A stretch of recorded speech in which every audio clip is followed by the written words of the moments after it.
Polygon Matic is attempting another breakout to the upside in a move that is now holding above the 20-day MA here on the 1-hour chart, which is now acting as support for us to continue gearing up. And the next key area of resistance that we need to see a break above lies above the 0.5156. And on today's video, I will be discussing my short-term price prediction analysis, basing my analysis on the Deriv structures, and also give you my long-term price prediction analysis. And for those of you that might be interested in taking a trade on Matic, you can check out BINANCE, where you can claim up to 5,000 USDT in rewards and also claim up to that USDT in sign-up rewards. And I will be leaving a link down in the description box. And getting back to the charts, you can see that on the 5th of August, we saw a massive breakdown move in a move that gave us a low below the 0.3361. And after getting that significant low, we saw a very nice bounce to the upside, where we first peaked in this Deriv count 1. And after we put in place the high for that Deriv count 1, we started a bit of a breakdown move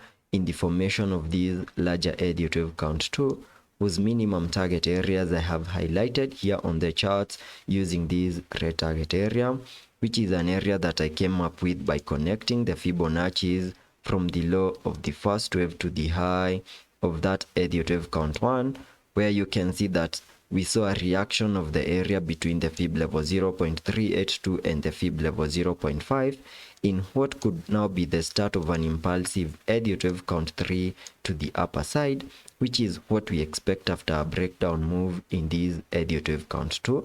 And the minimum target areas for the third wave can be given by connecting the trend-based Fibonacci from the low of the first wave to the high of that Deriv count 1, then dragging the fibs to the low of the second wave,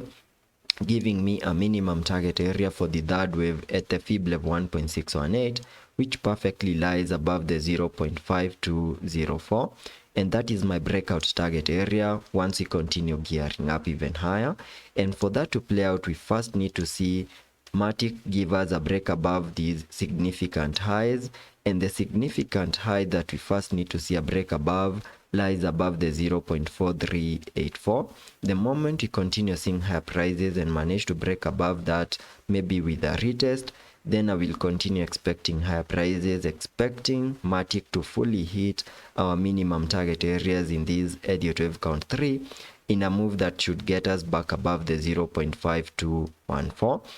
In case we don't see a break above those significant highs in the next coming hours, and maybe at some point we lose the 20-day MA here on the 1-hour chart, then that will be suggesting that maybe we don't have a low in place for this second wave, and we might get one more new low in this second wave before we can continue gearing up even higher in this larger Deriv count 3. And in case we get such a pullback, then this is the area to watch out for, because within this red target area, this is the area within which we should get that low for the second wave before we can bounce in that Deriv count 3. Jumping to the daily chart to give you my long-term price prediction analysis, still basing it on the Deriv structures. Here on the daily chart, you can see that after getting our lows back in 2020, we saw an aggressive bounce to the upside, taking us to all-time highs above the $2.93 in a move that I'm terming as a larger Deriv count 1. And after we picked in this Deriv count 1, we started a massive breakdown move in a larger Deriv count 2, whose minimum target areas I have highlighted on the charts using this red target area, which is an area that I came up with using the Fibonacci's, connecting the fibs from the low of the first wave to the high of that Deriv count 1, giving me a minimum pullback target area between the fib level 0.5 and the fib level 0.88, which is an area that we have now fully maximized, and there are high chances that Matic now has a low in place in this Deriv count 2,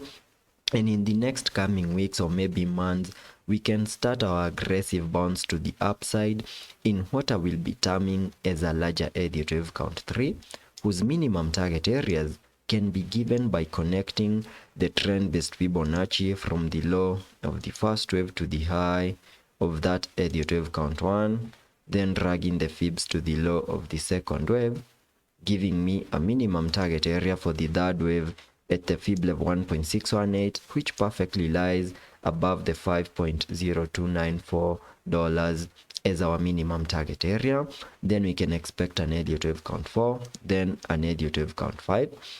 And in this Elliott wave count 3, we can easily see Matic take us to new all-time highs. So that is the price action that I'm expecting on the Matic chart on the short term and also on the long term. And I hope that video was of much help to you, and I hope to catch you on the next one.